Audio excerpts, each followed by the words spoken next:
സാമൂഹ്യ സുരക്ഷാ ക്ഷേമ പെൻഷൻ ഗുണഭോക്താക്കൾക്ക് കാത്തിരുന്ന സന്തോഷ വാർത്ത.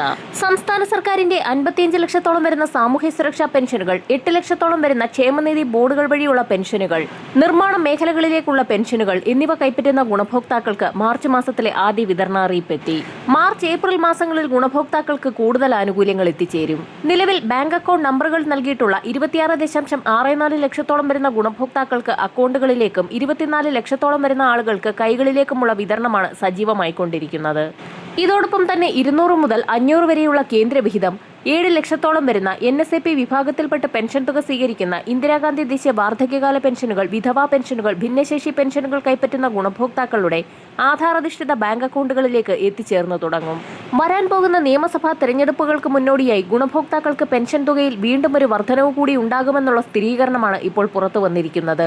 300 മുതൽ 500 വരെയുള്ള വർധനവുണ്ടാകുമെന്നാണ് റിപ്പോർട്ടുകൾ സൂചിപ്പിക്കുന്നത്. തദ്ദേശീയ തലത്തിൽ വാർഡ് അടിസ്ഥാനമാക്കിയുള്ള ഭൗതിക സാഹചര്യ പരിശോധനകൾ വരും ദിവസങ്ങളിൽ കൂടുതൽ കർശനമാക്കും. ഏറ്റവും പുതിയതായി തയ്യാറാക്കപ്പെട്ട വിതരണ ലിസ്റ്റിന്റെ അടിസ്ഥാനത്തിലാകും മാർച്ച് മാസം മുതലുള്ള പെൻഷൻ തുകയുടെ വിതരണ നടപടികൾ ആരംഭിക്കുക. ഇതോടൊപ്പം തന്നെ പുതിയ അപേക്ഷകളും സ്വീകരിച്ചു തുടങ്ങി. ബന്ധപ്പെട്ട രേഖകളുമായി അക്ഷയ കേന്ദ്രങ്ങളെ സമീപിച്ച് പെൻഷൻ ഉറപ്പുവരുത്താവുന്നതാണ്. പെൻഷന് അപേക്ഷ വെച്ച് 3 മാസത്തിനുള്ളിൽ തന്നെ പെൻഷൻ തുക ലഭിച്ചു തുടങ്ങും. ഈ സാഹചര്യത്തിലാണ് സാമൂഹ്യ സുരക്ഷാ പെൻഷനുകൾ കൂടുതൽ മേഖലകളിൽ കൂടി ഉൾപ്പെടുത്തുമെന്നുള്ള അറിയിപ്പുകൾ പുറത്തു വന്നിരിക്കുന്നത്. കേരളത്തിലെ കന്യാസ്ത്രീകളെ സാമൂഹ്യ സുരക്ഷാ പെൻഷൻ പദ്ധതിയുടെ ഭാഗമാക്കുമെന്ന് ധനമന്ത്രി വ്യക്തമാക്കി.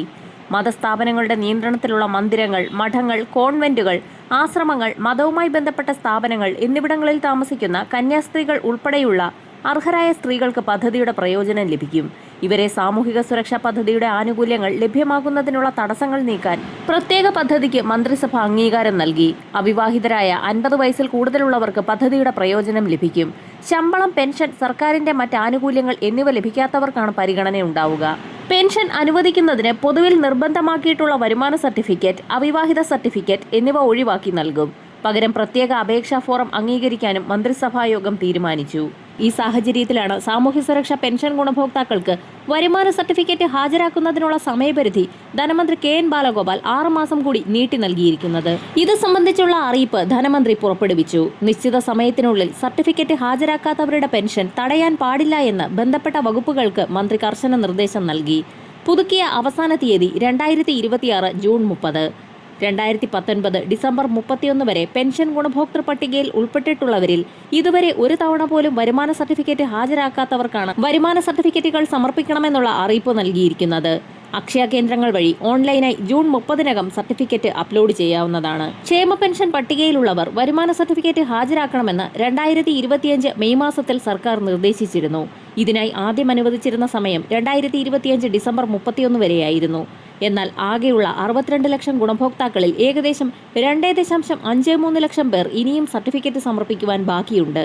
ഈ സാഹചര്യത്തിലാണ് ഗുണഭോക്താക്കളുടെ ബുദ്ധിമുട്ട് പരിഗണിച്ച് കാലാവധി നീട്ടാൻ സർക്കാർ തീരുമാനിച്ചിരിക്കുന്നത്. വരുമാന സർട്ടിഫിക്കറ്റ് കൃത്യസമയത്ത് ഹാജരാക്കാത്തവർക്ക് പെൻഷൻ തടസ്സപ്പെടാൻ സാധ്യതയുള്ളതിനാൽ അനുവദിക്കപ്പെട്ട പുതിയ സമയപരിധിക്കുള്ളിൽ തന്നെ നടപടികൾ പൂർത്തിയാക്കാൻ ശ്രദ്ധിക്കണമെന്നും ധനവകുപ്പ് മന്ത്രി വ്യക്തമാക്കി. വരും മണിക്കൂറുകളിലെ സർക്കാർ അറിയിപ്പുകൾക്കായി ചാനൽ സബ്സ്ക്രൈബ് ചെയ്യാൻ മറക്കാതിരിക്കുക.